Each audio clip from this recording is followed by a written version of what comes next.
Welcome, everybody, to the It's Never Too Late to Hit Reset and Start Over in Life and Love Summit. I'm Suzanne Oshima, and I'm a life and love transformational coach at Your Next Amazing Story.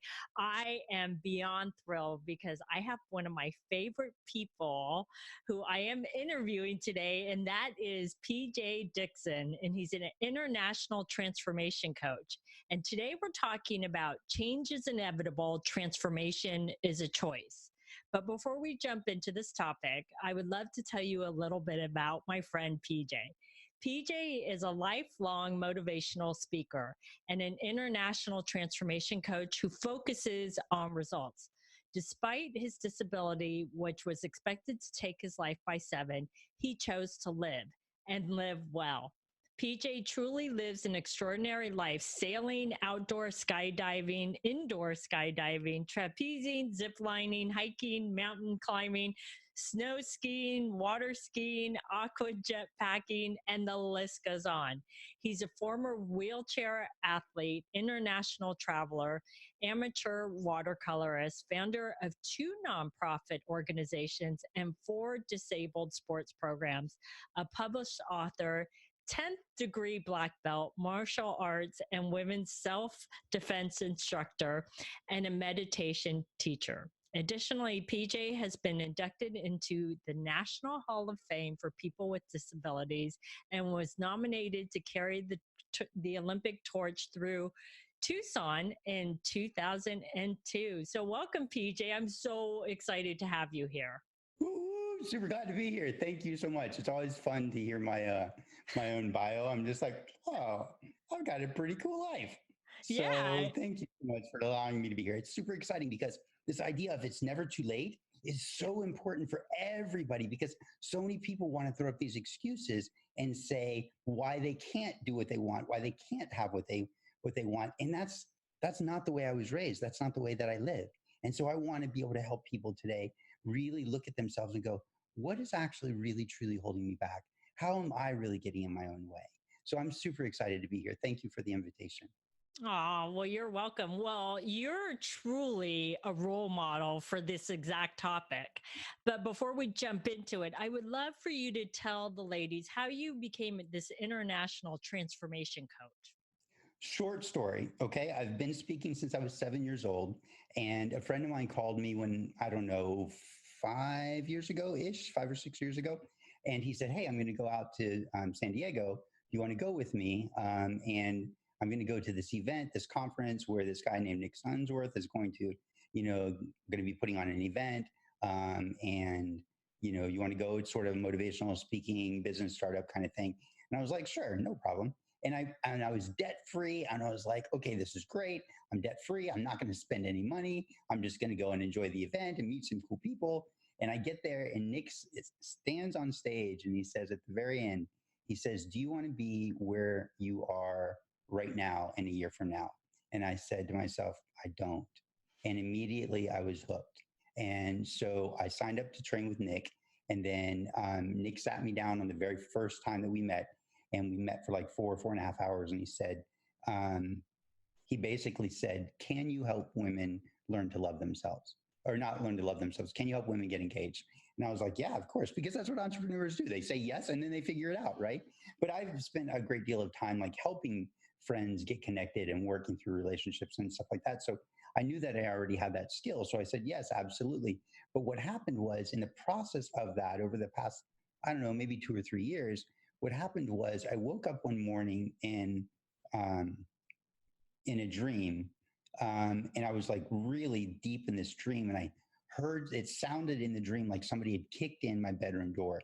I don't shut my bedroom door, and so I don't have my door shut at night.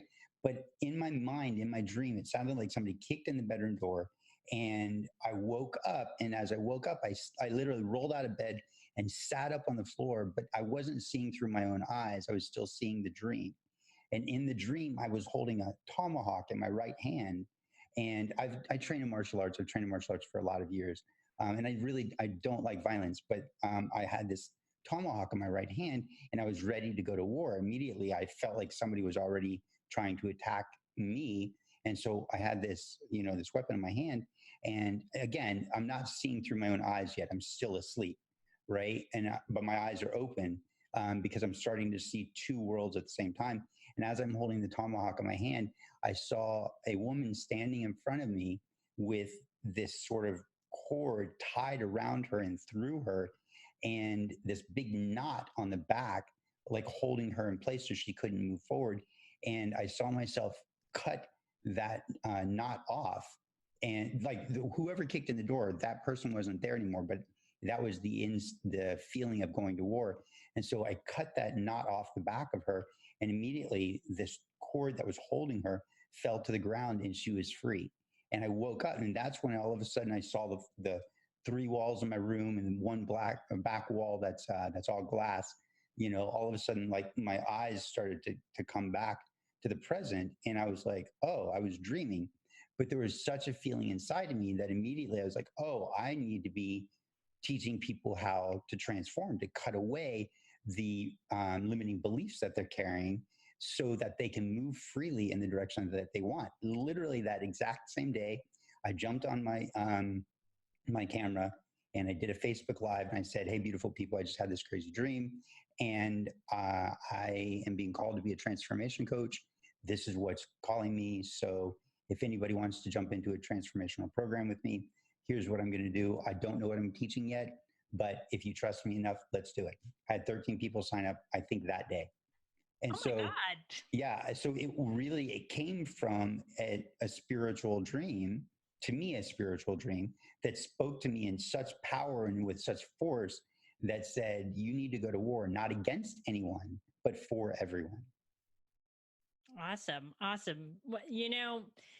You inspire me so much. And I said this before we started recording, but it's so true. And I just have to share this with people, is because you have transformed your life in ways that are so amazing. You've never let your disability get in the way. In fact, if anything, I feel like it's inspired you to do even more than you normally would if you didn't have this disability. Am I right? 100%. And I absolutely know that my disorder, my disability is a gift to other people. That my disability, if I were to stand on stage and say the same things from stage and be an able-bodied person versus stand on stage and be my typical disabled person, the fact that I'm disabled and living the lifestyle that I'm living really commands a greater level of attention and inspiration for people, inside of people.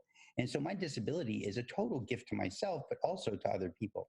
In fact, just literally 2 days before our call today, I went to see a doctor, and the doctor looked at me and said, because I was sick like 3 months ago, I got really sick, lost about 85% of my physical strength, which is a real kick in the teeth for me, because now I have to have personal care assistance three times a day, whereas before I just had like an hour in the morning, and the rest of the time I was perfectly normal. And when I travel, I'd push myself through the airports and I'd fly by myself. And now like a lot of that is compromised.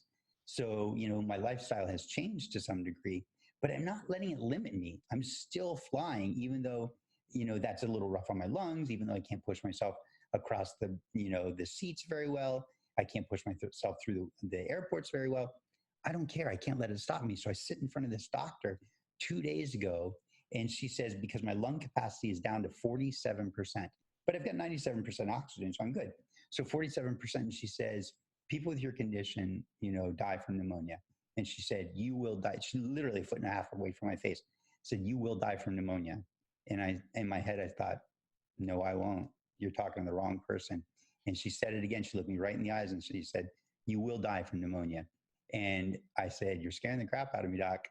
And she looked at me and she said, I want to. And I said, well, it's working. And so instead of buying into the I will die that way, and I amped up. I got excited. I was like, okay, this is great. This is the inspiration that I needed to take me to the next level, because I haven't regained my physical strength.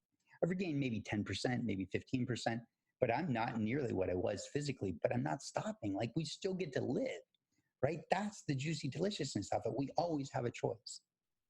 Yeah, it's so true. And I love that she motivated you to prove her wrong, because I know you, PJ, you are going to prove her wrong, right? Yes, absolutely. Because I want to live. It comes down to this. It's not about me being obstinate, right? It's just the fact that what do I want?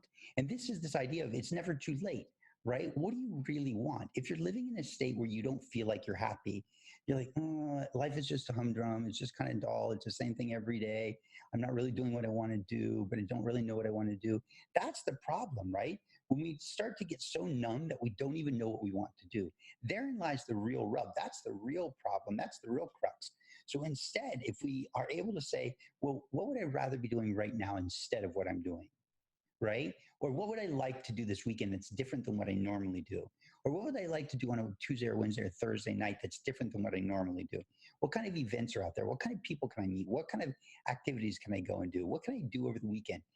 So if you start changing things, all of a sudden there's new data that comes into your life and you go, oh, I like that. I don't like that. I really like that. I want more of that. I don't think I want to do that again.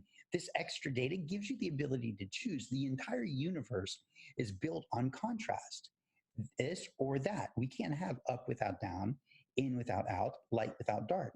So the universe is built on contrast. And the nice thing about contrast is there to give us choice. And then when we make a choice, it inspires us to take action.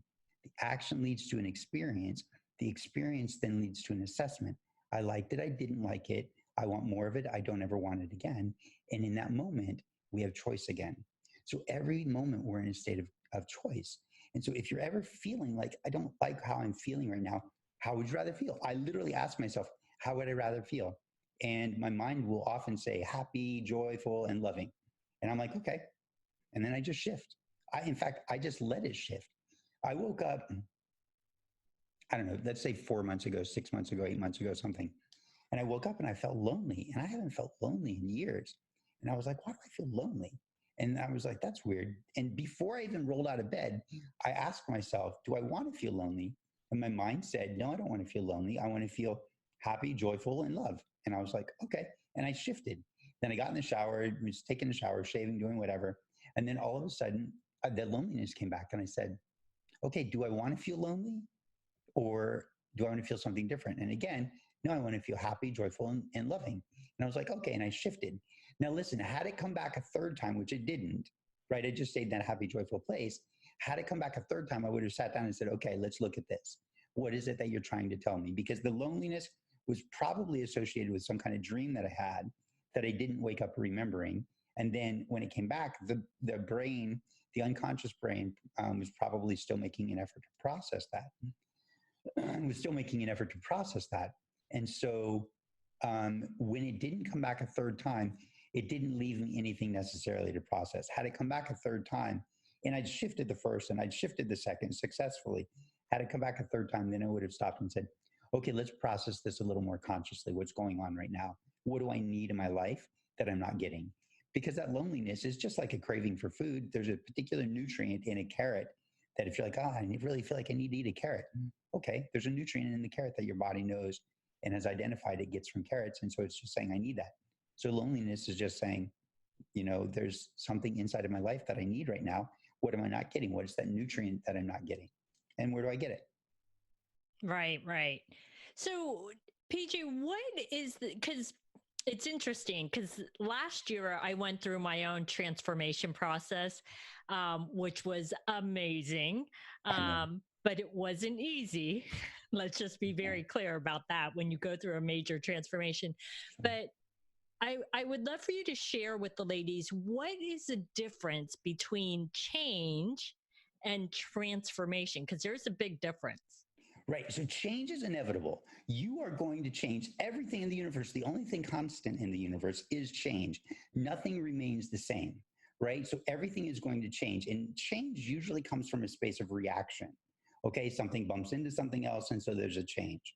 Right. But transformation is a conscious, intentional choice to move in a particular direction. Change is a reaction. Right.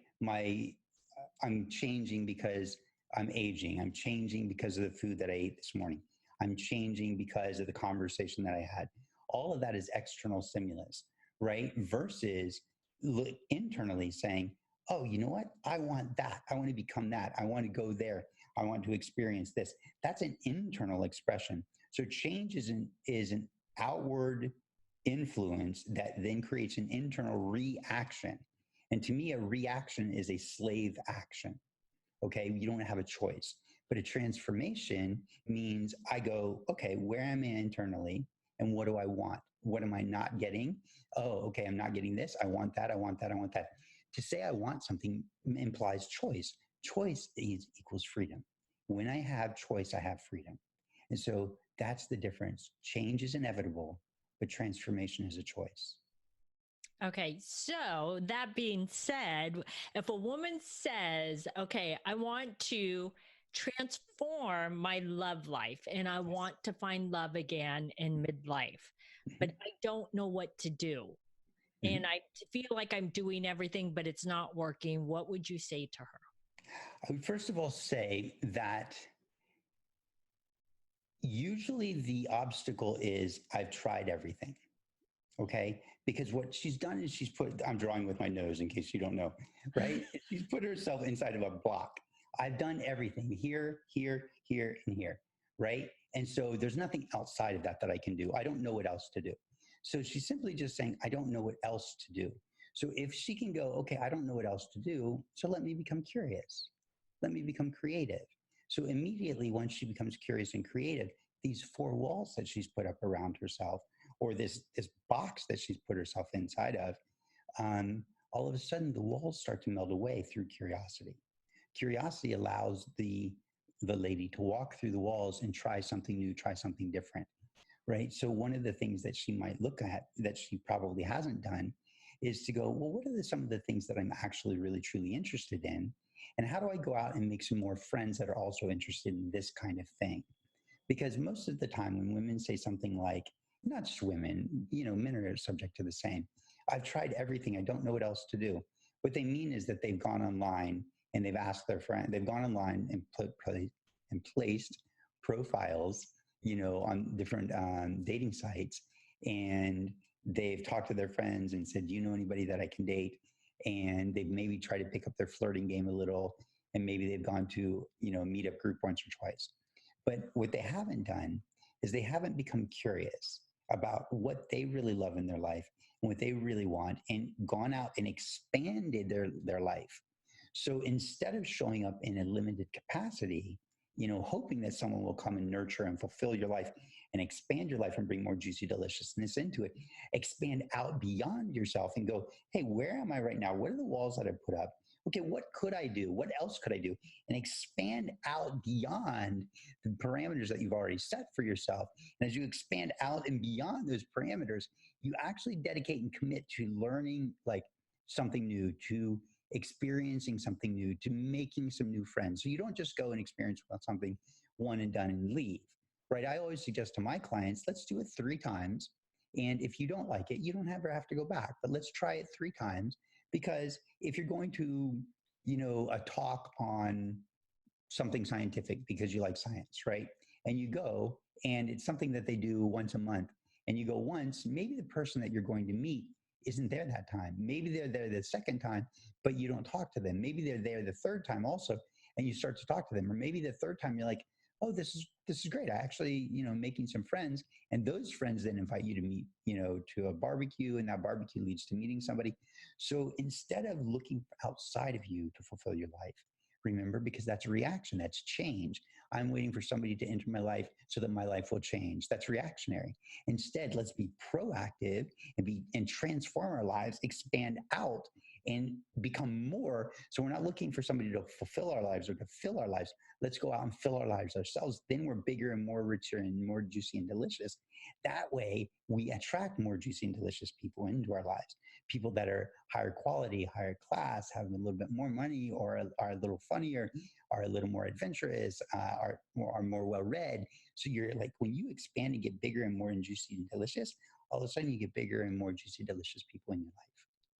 So true. So true.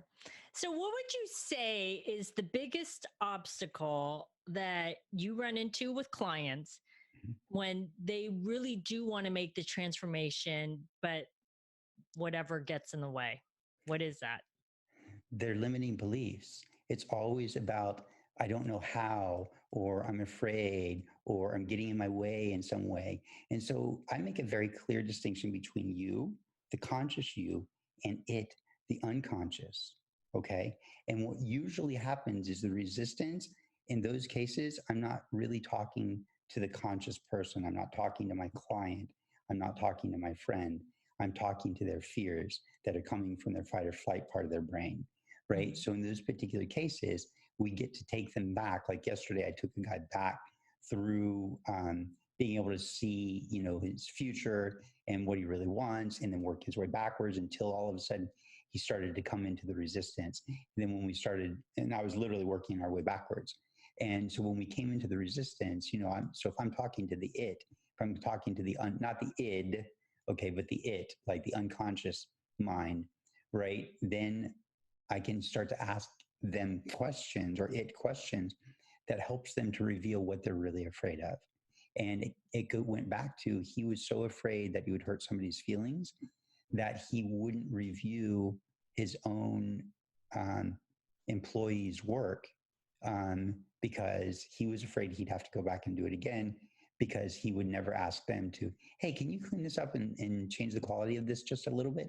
And if you would clean it up and change the quality just a little bit, or if he would do that and they would clean it up and change the quality just a little bit, the review process would be super easy for him. But instead, he procrastinates and puts it off. So all this work gets pushed back and all this weight gets put on top of him, and he doesn't feel like he can move forward. Why? Because it came back to one little thing. He was so afraid that he'd hurt somebody's feelings that he wouldn't review their work and say what it was that he really needed. So we really want to make sure that when, for me, the biggest obstacle that people come up with is that they don't know that it's their unconscious mind that is holding them back. And so when I help them understand the difference between the you, the conscious you, and it, the unconscious, then we're able to say very clearly, shh, it, because that's all it's giving us is shit. I love that. I love that. Thank you. Well, so would you say, because transformation to me is something that is big, right? Yes. Yeah. And fun. Yeah. Parts of it.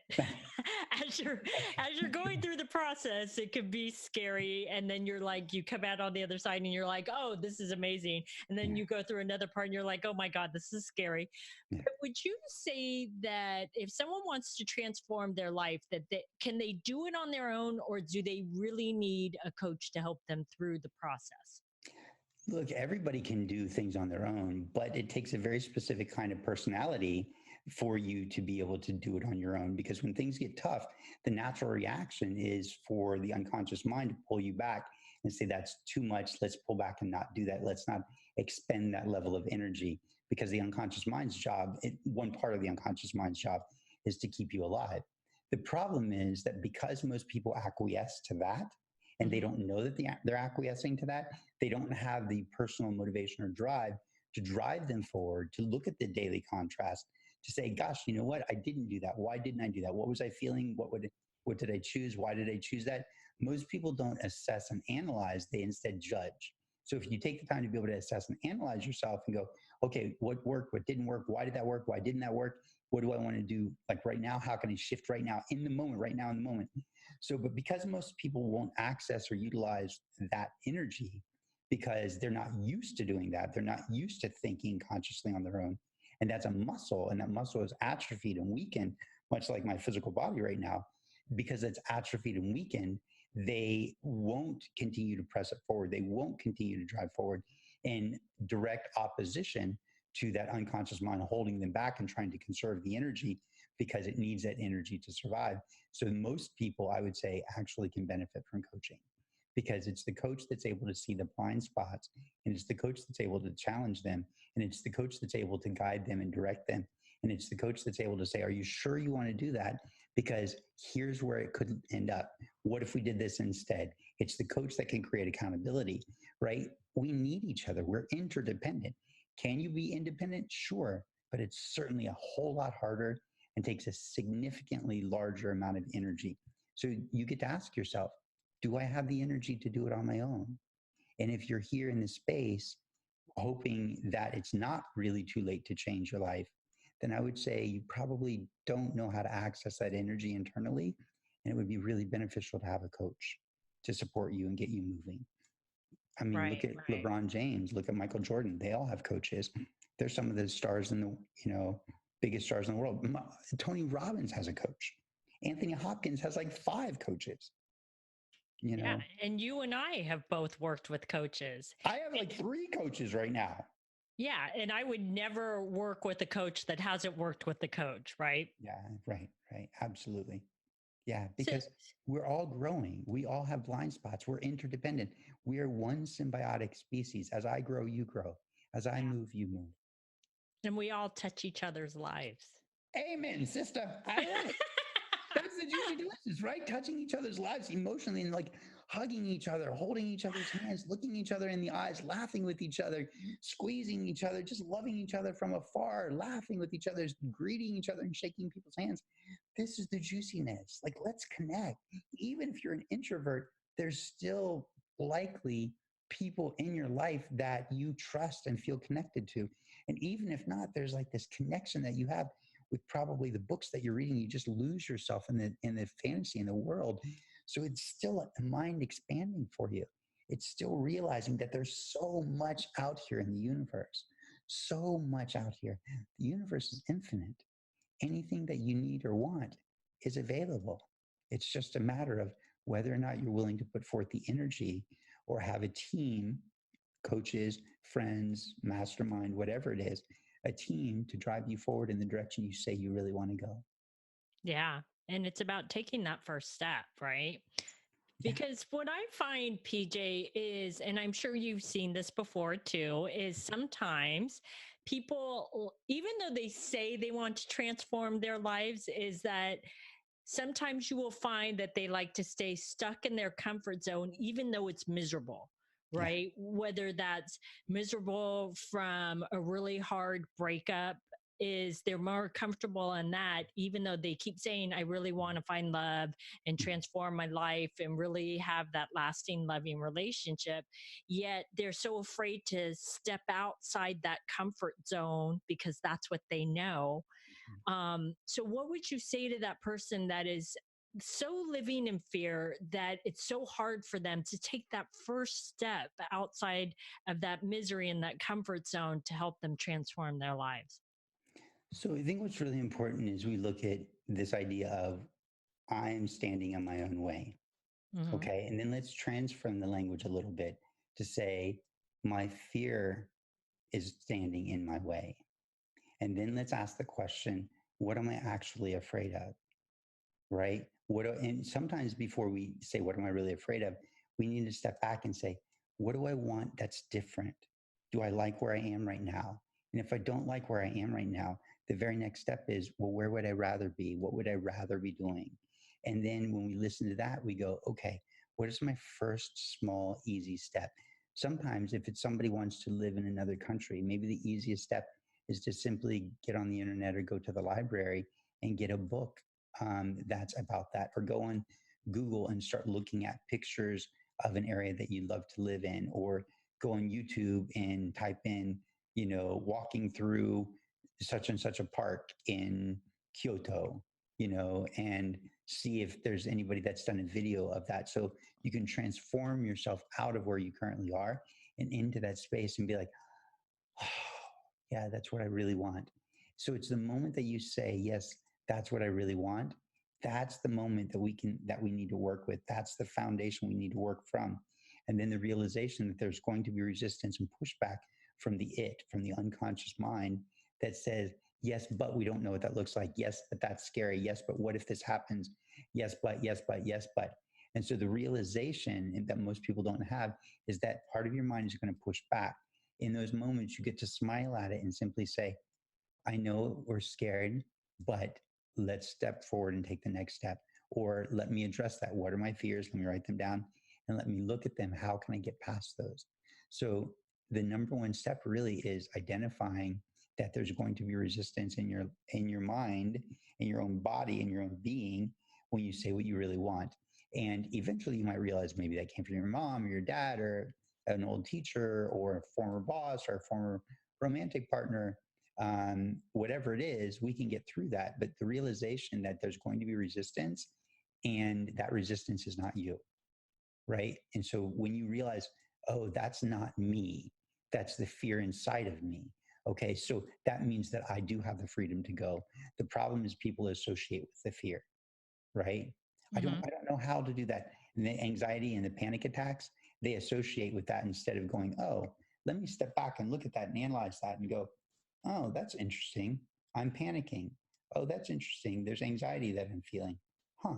So the moment you separate from that and you look at it objectively, all of a sudden there's this distance that separates you from the feeling. You're no longer associated. Instead, you disassociate from that. And that right there will free people up to take the next step. Because if you associate with the fear, you will buy into it, you will not move. But if you disassociate or dissociate, depending on how you want to use the word, if you dissociate from the fear and you just look at it, all of a sudden you go, oh, that's just fear. Okay, then what do I want? Notice the difference. Okay, that's fear. That's it. What do I want? The conscious me, what do I want? Now there's choice. Now there's freedom. Now there's power. Well, isn't fear, isn't it a normal response? Yeah, fear is designed to keep us alive. There's nothing wrong with fear. The problem is that are you using fear as an excuse, or are you using fear as a way of keeping you actually safe? Because we're no longer being chased by lions and tigers and bears. Oh my, right? That's just not happening anymore. So the Mhm. fears that we have are, well, what are people going to say about me? What are people going to think? Am I going to be able to make enough money? Am I going to be able to find a job? Um, what if this person doesn't actually like me? What if I get there and I don't know what to say? Dude, none of these things are going to kill you. None of these things are going to kill you. These things are an opportunity for you to grow. And we go, okay, well, what if I get there and there's nobody to really talk to? Okay, well, then become curious. What are your options? Well, I could become curious about them, and I could ask them questions and learn about them. Okay, that literally like time out. Hang on one second. You cut out. Okay, Okay. keep going. So inside of my body, when I feel that, like right now, when I said, well, I could get curious about somebody else and ask them, all of a sudden, like I could feel inside of my own body, there was this softness, like all of a sudden I relaxed. The tension in the, well, what if I don't know how to, what if there's nobody to talk to? That I allowed the tension in my body to raise. The moment that I said, well, I could just become curious about other people and ask about them and learn about them, literally inside of my body physically relaxed. The tension inside of my chest and my lungs and my shoulders started to relax. I felt like I could breathe a little bit deeper. And that's just me talking about it. That's not me being subject to it, subject to it. Listen to those words, subject to it, subject to that fear, subject to that part of the brain that says, what if worried, be afraid of that because that's new and different and we don't know how to handle that. So Hmm. just be aware that that part of your mind usually is controlling most of your decisions.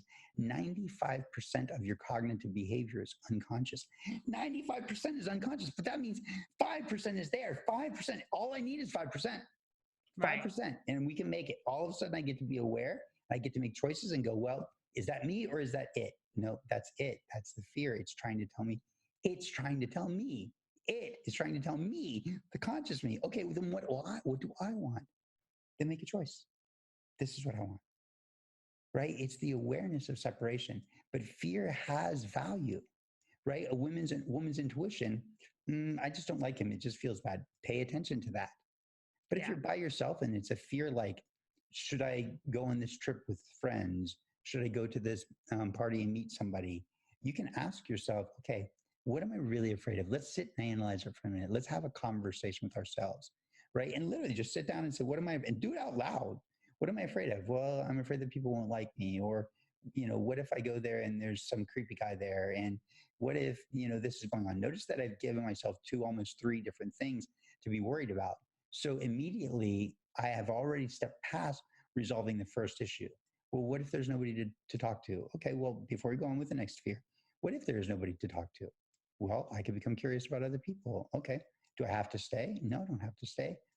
If I'm bored, can I go? Yeah, I can just thank the host and say, thank you so much. I need to go, or I'm feeling a little tired, or whatever it is. And then you can go, oh, okay. Okay, well, what's my other fear? Well, what if there's a creepy guy there and he just keeps hitting on me? Okay, well, then what are my options?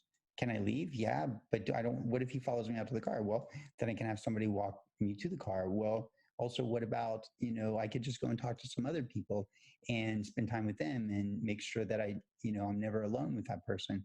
So all of a sudden, what I'm doing is I'm recognizing the fears of the mind. The conscious me, is representing or recognizing the fears of the unconscious mind, and I'm working with those to resolve those conflicts in me. I'm giving the mind a new plan or a new strategy. The problem is the fear exists when there's no strategy, then when there's no plan to handle these kinds of situations. Guilt's exactly the same thing. Guilt is exactly the same thing. If you're feeling guilt and you go, well, I feel guilty, then I'll tell you the only reason you feel guilty is because your body said, hey, that really hurt. We don't want to do that again. That was embarrassing. So it's going to continue to make you feel guilty until you create a new plan. The moment you go, okay, if I find myself in that situation again, here's what I would do, then, okay, now I've got a new plan. Do you commit to that? Yeah, I commit to that. Okay, but what's the trigger? When do I know that I'm going to enact the new plan? Okay, when this feeling comes up or when this person says that or does that, this is how I'm going to choose to behave, or what I'm going to choose to say. This is my new plan. Okay, cool, great, fantastic. Done? Yeah, done. Sometimes you might need to explain to yourself why. Why do I want to do that? Because if I do that, then this person will respond or react this way. And all of a sudden there's a big difference. And I go, okay, the big difference is what I'm looking for. Cool. Yep. That's my new plan. That's my new commitment. Okay, good. The guilt washes away. The fear does the exact same thing as soon as you come up with a strategy. As soon as you have a strategy to keep yourself safe, the fear starts to dissipate almost immediately. So, PJ, Mhm. what would you say to the woman that says, yeah, this sounds great, PJ, but, you know, I'm of a certain age. I am the way I am, Mhm. and it's too late for me to transform my life. What would you say? It's never too late. And I would say, do you really want something different? Or are you, I would ask it differently. I would say, well, let's start here. Are you happy? No, I'm not really happy. I'm not really where I want to be. Okay, great. Then if you're not really where you want to be, how can we shift that less than 1%? How can we make just a subtle shift? Because when women or anyone really says, well, this is just the way I am, it's too late for me, I'm too old, what they're really saying is, I don't feel like I have the energy to change everything. And I'm afraid of all of the things that might go wrong. So instead, if you've got the energy to make like a 0.5% shift or change, right? If you can just create an interest or a curiosity and then allow that interest and that curiosity to create a little bit of a momentum, or if we can change one regular behavior and just say, okay, well, instead of doing this, I'll do this. I'll just commit to doing something slightly different. What happens is there's a subtle change, a subtle change, a subtle change. And so if the person wants to work with somebody, a coach, for example, over the course of time, then that coach can help them make the next incremental change. And if you're going to do it by yourself and you say, well, it's too late for me, I'm too old, I'm too tired, I just don't have the energy, it's just too much. Well, the question is, do you want to buy into that and believe that? Because right now that's where what you're believing. If you really don't like where you are, if it's uncomfortable, it doesn't feel good, then you simply ask yourself, what would I rather feel? It's a simple choice. Well, I'd rather feel this. Okay. So choose to feel something different. And then later on, we can figure out how to support that feeling, because you don't need, human beings are fascinating. We don't need the conditions to feel the feeling that we want from the conditions. So I don't need to have $1 million in my pocket to feel like, to feel rich and wealthy and happy and relaxed and everything is amazing. I can just choose to feel relaxed and happy and amazing and exciting, and everything is good in the world. I can feel that consciously and by choice without necessarily having $1 million in the bank. It's a conscious choice. So when I choose to change how I feel, then what will happen is the choices that I make behind that feeling will start to support that feeling. And so just start with something simple. If you say that I'm too old, it's too late for me, just ask yourself, do I like where I am right now? And if the answer is no, I want something different. Okay, what would you like to feel Just start with the feeling. What would you like to feel instead? Would like to Mhm. feel this, and go towards that. And then that's the first tiny little step that opens the door and allows your attention to just angle slightly different, and everything will change at the end as long as you continue to nurture that. Yeah, it's Is about that fair? taking that first step and everything else will follow. Yeah. But the hardest step to take is the first step.